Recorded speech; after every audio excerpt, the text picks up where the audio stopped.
Hey friends, happy Thursday, the 5th of August, 18th week in Ordinary Time. Nice to be with you. Today is our last day in the book of Numbers, so we have zipped through this book of the law. Tomorrow's the Transfiguration, so we'll have a different reading, but then Saturday we will jump into Deuteronomy. I'll give you a reflection on Numbers and the Gospel of Matthew. There's a link on the side to the readings, the daily readings.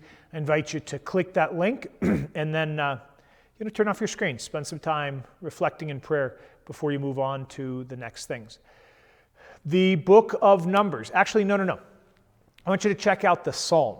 Psalm 95 is a psalm that's pretty familiar to people who pray the Liturgy of the Hours. This is the one that we start the day with, asking the Lord to open our lips. And it speaks of the waters. Here's what it says. Harden not your hearts as at Meribah, as in the day of Massah in the desert, where your fathers tested me. They tested me, though they had seen my works. So to read the first reading in the light of testing, the people testing God. And they're testing, if I may say so, for a good reason. To be without water in a desert is a hard place. And to abide in that place of faith and trust and love in the desert when there's no water, that's part of this story. And it is through the grumbling of the people that the water gushes abundantly from the rock. So there are the people testing God in this story. I would point out that the water gushes abundantly from the rock. And St. Paul will speak of the rock in the desert, and the rock is Christ. So, certainly feel free to experience here some of that imagery of water gushing from the side of Christ as he dies on the cross. Water gushing from the side of the temple in the prophecy of Ezekiel. Imagine here the waters of baptism as well. Like this is water in the desert sort of imagery that gets picked up in the tradition. Abundant water. But maybe thinking about some of the things we've prayed on earlier this week. God who cares for us, even in times of trial, even when we don't see it. God who blesses us abundantly in ways that we don't expect. The second part of this is weird. Like we miss it. But Moses strikes the rock, not as he's commanded, but Moses strikes the rock as he desires. He strikes it twice.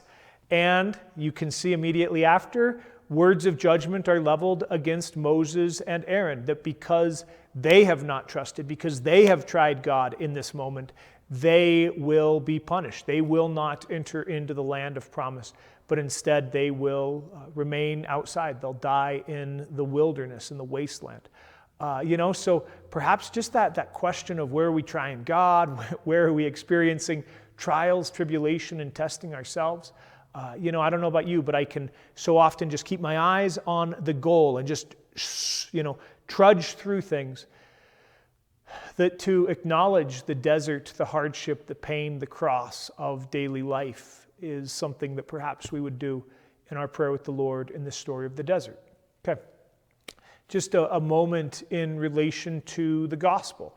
Certainly as Catholics, we can't read that gospel of Matthew, Peter and the rock. We have rock images today, right? Peter and the rock. We can't read this without thinking of Peter and his successors in the Bishop of Rome and the way that the Lord is providing for the church. And, you guys know I don't talk current events in the church. I don't talk, church inside baseball stuff.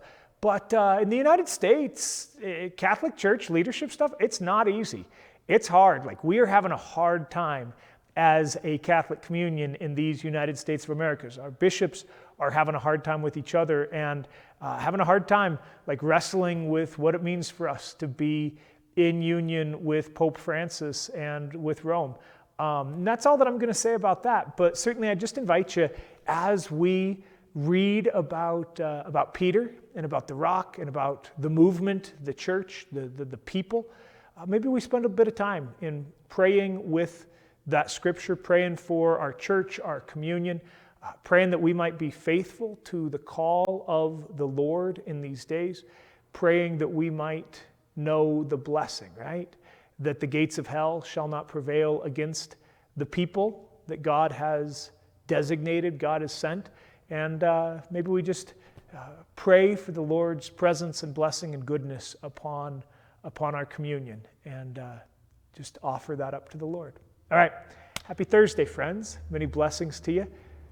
Read those readings prayerfully and then turn off that screen. Spend some time in quiet and some prayer. Let's be praying for each other, and let's be mindful of praying for folks that are suffering and struggling.